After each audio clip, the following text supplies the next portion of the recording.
News live കൊച്ചിയിലേക്ക് സ്വാഗതം. ഈ വാർത്തകൾ നിങ്ങൾക്കായി അവതരിപ്പിക്കുന്നത് Leotech solar solutions powered by mile food stuffs Mookkannur, Grazia tours and travels near Cochin airport and Cochin Kalabhavan Angamaly franchise. വീണ്ടും ഇരുട്ടടി. സബ്സിഡിയുള്ള പാചകവാതക സിലിണ്ടറുകളുടെ എണ്ണം വെട്ടിച്ചുരുക്കി. രാജ്യത്ത് സബ്സിഡിയുള്ള പാചകവാതക സിലിണ്ടറുകളുടെ എണ്ണം 4 കുറച്ചു. പ്രതിവർഷം 9 സിലിണ്ടറുകളായിരുന്നു നേരത്തെ അനുവദിച്ചിരുന്നത്. പ്രധാനമന്ത്രി ഉജ്വൽ യോജന ഗുണഭോക്താക്കൾക്ക് അനുവദിച്ചിരുന്ന സിലിണ്ടറുകളുടെ എണ്ണമാണ് കുറച്ചിരിക്കുന്നത്. ഗാർഹിക സിലിണ്ടറിന്റെ വില കൂട്ടിയതിനു ശേഷമാണ് സാധാരണ ജനങ്ങൾക്കുള്ള മറ്റൊരു ഇരുട്ടടി. പശ്ചിമേഷ്യൻ സംഘർഷത്തിന്റെ പശ്ചാത്തലത്തിലാണ് ഈ തീരുമാനവും.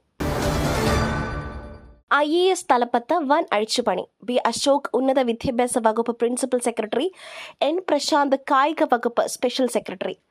സംസ്ഥാനത്തെ IAS ഉദ്യോഗസ്ഥ തലപ്പത്ത് വൻ അഴിച്ചുപണി. ബി അശോക് ഉന്നത വിദ്യാഭ്യാസ വകുപ്പ് പ്രിൻസിപ്പൽ സെക്രട്ടറിയാകും. N പ്രശാന്ത് കായിക വകുപ്പ് സ്പെഷ്യൽ സെക്രട്ടറിയാകും. കൂടാതെ യുവജനകാര്യ, മൃഗശാല, മ്യൂസിയം വകുപ്പുകളുടെ അധിക ചുമതലയും N പ്രശാന്തിന് നൽകും. അഡീഷണൽ ചീഫ് സെക്രട്ടറി ബിശ്വനാഥ സിൻഹയ്ക്ക് കയർ വികസന വകുപ്പിന്റെയും ഹൌസിംഗ് ഡിപ്പാർട്ട്മെന്റിന്റെയും അധിക ചുമതല നൽകും.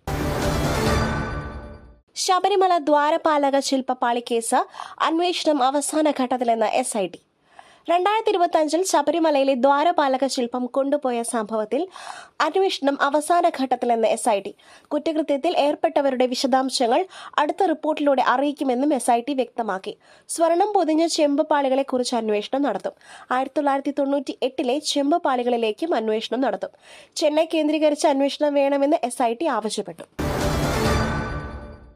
മഴ തുടരും. 11 ജില്ലകളിൽ മുന്നറിയിപ്പ്.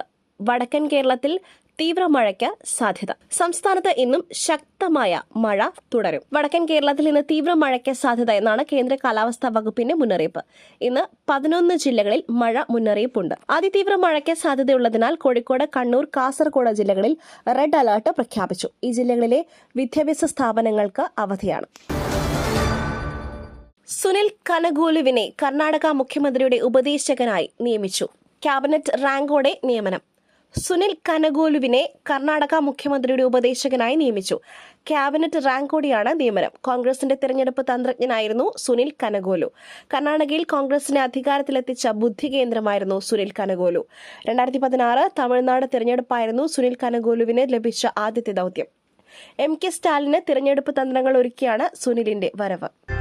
പുട്ടു രുചികരമാവണമെങ്കിൽ മയിലിന്റെ പുട്ടുപൊടി തന്നെ വേണം. അതിന് ചെമ്പാപ്പുട്ടാണെങ്കിലും അങ്ങനെ തന്നെ. മയിൽ റൈസ് ആൻഡ് ഫുഡ് പ്രൊഡക്ട്സ്, ശ്രേഷ്ഠം സമ്പുഷ്ടം. വിശാഖപട്ടണത്ത് സ്റ്റീൽ ഫാക്ടറിയിൽ പൊട്ടിത്തെറി, 8 തൊഴിലാളികൾ മരിച്ചു. ആന്ധ്രാപ്രദേശിലെ വിശാഖപട്ടണത്ത് സ്റ്റീൽ ഫാക്ടറിയിൽ പൊട്ടിത്തെറി, 8 തൊഴിലാളികൾ മരിച്ചു. നിരവധി പേർക്ക് പരിക്കേറ്റു. പ്ലാന്റിലെ സ്റ്റീൽ ഉരുക്കുന്ന ഭാഗത്താണ് ദുരന്തമുണ്ടായത്. സ്റ്റീൽ ദ്രാവകം ഉയർത്തുന്നതിനിടെയാണ് അപകടമുണ്ടായത്. ഏകദേശം 1600 ഡിഗ്രി സെൽഷ്യസ് താപനിലയിലുള്ള ഉരുക്കായിരുന്നു ഉണ്ടായിരുന്നത്. ഇത് ക്രെയിൻ ഉപയോഗിച്ച് ഉയർത്തുന്നതിനിടെയാണ് അപകടം സംഭവിച്ചത്. അച്ഛന്റെ ചിതയ്ക്ക് മുന്നിൽ നിൽക്കുന്ന വൈകാരിക നിമിഷത്തിലും ക്യാമറകളുമായി ഇരച്ചു കയറിയവരോടുള്ള ചന്തുവിന്റെ പ്രതികരണം സ്വാഭാവികം. വ്യക്തി സ്വാതന്ത്ര്യത്തിന് മേലുള്ള കടന്നുകയറ്റമെന്ന് A. റഹീം. ഓൺലൈൻ മാധ്യമങ്ങളുടെ കടന്നുകയറ്റത്തിനെതിരെ വിമർശനവുമായി CPIM തിരുവനന്തപുരം ജില്ലാ സെക്രട്ടറി A. Rahim MP. നടൻ സലീംകുമാറിന്റെ സംസ്കാര ചടങ്ങുകൾക്കിടെ മകൻ ചന്തു മാധ്യമങ്ങളോട് ക്ഷോഭിച്ചതുമായി ബന്ധപ്പെട്ടാണ് റഹീമിന്റെ പ്രതികരണം. പൊതുവിൽ ചില ഓൺലൈൻ മാധ്യമങ്ങൾ സ്വീകരിച്ചു പോരുന്ന സമീപനം അങ്ങേയറ്റം സ്ത്രീവിരുദ്ധവും വ്യക്തി സ്വാതന്ത്ര്യത്തിന് മേലുള്ള നഗ്നമായ കടന്നുകയറ്റവുമാണെന്നും റഹീം ഫേസ്ബുക്ക് പോസ്റ്റിൽ പറഞ്ഞു. മറ്റൊരു വാർത്തയുമായി കണ്ടുമുട്ടുന്നതുവരെ നന്ദി, നമസ്കാരം.